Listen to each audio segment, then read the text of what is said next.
Welcome to Surya's TV good evening news. విద్యుత్ ఛార్జీల పెంపు, స్మార్ట్ మీటర్ ఏర్పాటు, ట్రూ ఆఫ్ ఛార్జీలు నిరసిస్తూ వామపక్షాల ఆధ్వర్యంలో ధర్నా చేపట్టారు విజయవాడ ఏ కన్వెన్షన్ వద్ద.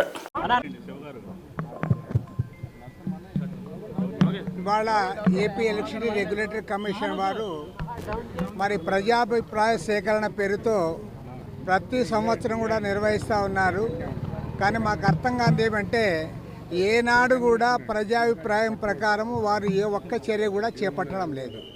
నేను సూటిగా అడుగుతా ఉన్న ఏపీఆర్సీని, ఈ రాష్ట్రంలో స్మార్ట్ మీటర్లు బిగించమని చెప్పి గ్రామీణ ప్రాంతాల్లో వాళ్ళు ఏమైనా అడిగారా, పట్టణ ప్రాంతాల్లో వాళ్ళు అడిగారా, లేదంటే విజయవాడ నగరంలో ఎవరైనా అడిగారా? ఇవాళ ఎవరి అభిప్రాయం మీరు తీసుకొని స్మార్ట్ మీటర్ల పైన వేల కోట్ల రూపాయలు ఖర్చు పెట్టడానికి మీరు అనుమతిస్తూ ఉన్నారు. దానికి ఖచ్చితంగా సూటిగా సమాధానం చెప్పాలని డిమాండ్ చేస్తూ ఉన్నాం. అదేవిధంగా ఇవాళ ట్రూ అప్ ఛార్జెస్ పేరుతో పదే మీరు భారాలు మోపుతా ఉన్నారు.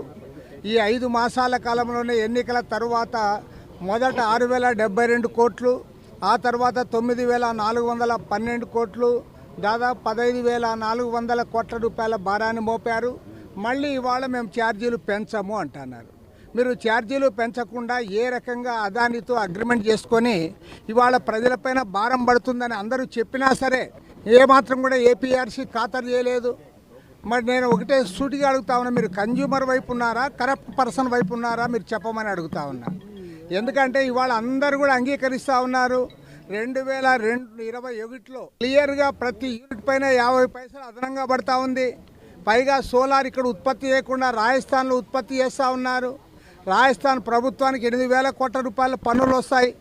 అదేవిధంగా 14,000 మందికి నందిగాం సబ్ డివిజన్ పరిధిలో క్యాసినో నిర్వహిస్తున్న ఏర్పాట్లు చేస్తున్నట్లు తమ దృష్టికి వచ్చిందని డీసీసీ మహేశ్వరరాజు, క్యాసినో కోడిపందాలు నిర్వహిస్తే కఠిన చర్యలు తప్పవని హెచ్చరిక.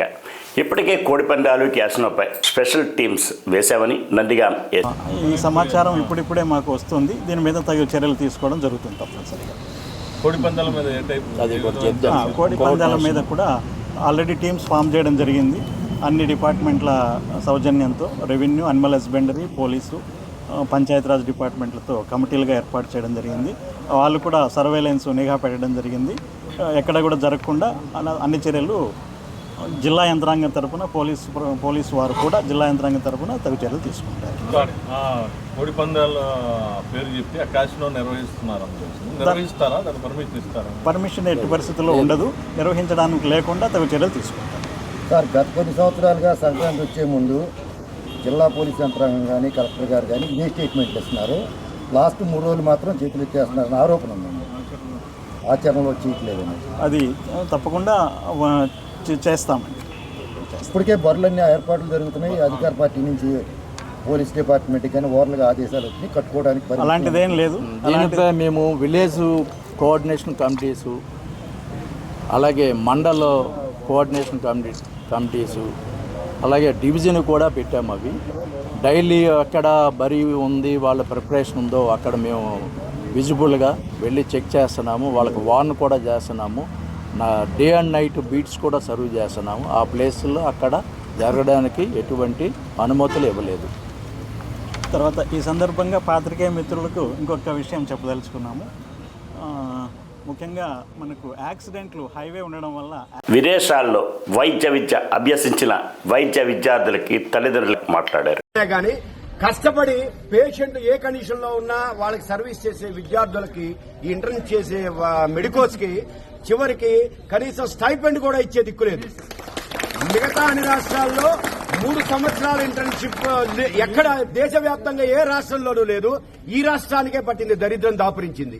కాబట్టి దీన్ని సమస్యని ఇమ్మీడియట్ గా పరిష్కరించి విద్యార్థుల యొక్క 3 డిమాండ్లు: number 1 year internship, number 2 PR తీసుకోవాల్సిన వాళ్ళకి ఇమ్మీడియట్ గా followed by PR, number 3 every month stipend, minimum stipend. దయచేసి ఈ డిమాండ్ ని పరిష్కరించవలసిందిగా మేము రిజిస్ట్రార్ గారికి విన్నవించుకుంటున్నాం. ప్రభుత్వం స్పందించాలి. అందరూ ఇక్కడ 27, 28, 29 సంవత్సరాల పిల్లలున్నారు. వాళ్ళందరూ ప్రాణాలకి తెగించి అక్కడికి వెళ్లి చేసి వచ్చారు. ఆన్లైన్ ఎడ్యుకేషన్ మాత్రమే కాదు, ఆన్లైన్ ఎడ్యుకేషన్ అయిన తర్వాత అందరూ కూడా ఇక్కడ ఎంత ల్యాప్స్ అయిందో దాదాపుగా అన్ని నెలల పాటు అక్కడికి వెళ్లి clerkship plus followed by internship చేసి వచ్చిన విద్యార్థులే వీళ్ళందరికీ. అయినా కూడా ఇక్కడ భారతదేశంలో ఇండియన్ మెడికోస్ కి సంవత్సరం పాటు ఆన్లైన్ ఎడ్యుకేషన్ చేసినా కూడా వాళ్ళకి ఏ విధమైన ఇంటర్న్షిప్ రూల్స్ పెట్టకుండా విదేశాల్లో మెడిసిన్ చేసి వచ్చిన వాళ్ళకి మాత్రమే ఈ రూల్స్ పెట్టడం అనేది దారుణం, అమానుషం. కాబట్టి దీన్ని మేమందరం కూడా ముక్తకంఠంగా వ్యతిరేకిస్తూ దయచేసి మా 3 డిమాండ్లని పరిష్కరించాలి. ఎందుకంటే ఇది కేవలం ఏదో ఇవాళ ఒక్కరోజు వచ్చి కాదు, 10 సార్లు చెప్పులు అరిగిపోయేట ప్రతి వాళ్ళు తిరిగిన వాళ్లే ఏపీఎంసీ చుట్టూ. మాకు కనీసం మినిమం సమాధానం చెప్పిన వాళ్ళు కూడా లేదు. మా పట్లేమో సవతి బిడ్డ ప్రేమ, ఎఫ్ఎంజీఎస్ పట్లేమో సవితి బిడ్డ ప్రేమ, ఐఎంజీఎస్ పట్లేమో కన్నబిడ్డ ప్రేమ ప్రదర్శించిన రూల్స్ అన్ని కూడా దయచేసి సవరించి భారతీయులందరూ ఒక్కటే అన్న న్యాయాన్ని చేయాల్సిందిగా ప్రభుత్వాలకు మేము విన్నవించుకుంటున్నాం.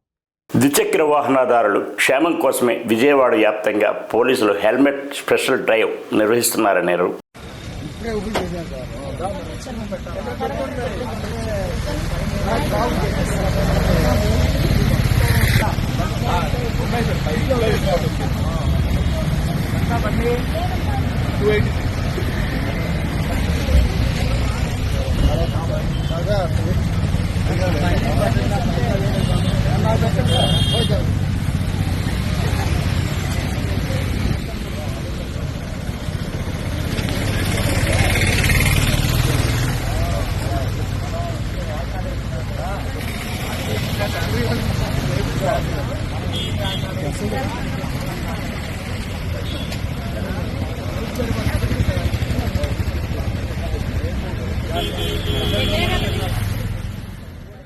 పీఎం మోదీ పర్యటన నేపథ్యంలో విశాఖ కూటమి పార్టీ జెండాలు ఫ్లెక్సీలతో నిండిపోయాయి.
ద్విచక్ర వాహనదారులకి ఖచ్చితంగా హెల్మెట్ అనేది ఎంతగానో ఉపయోగపడుతుందని గురదల సర్కిల్ ఇన్స్పెక్టర్ వాసిరెడ్డి శ్రీను అన్నారు.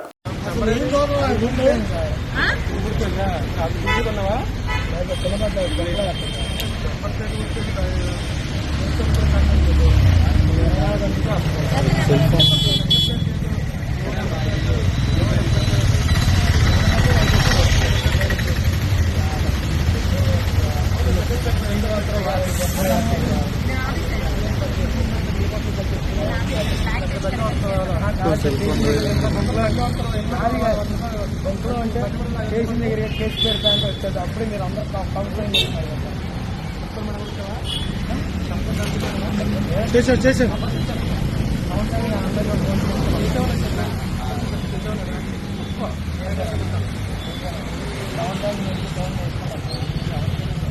చెప్పు సెల్ ఫోన్ డ్రైవింగ్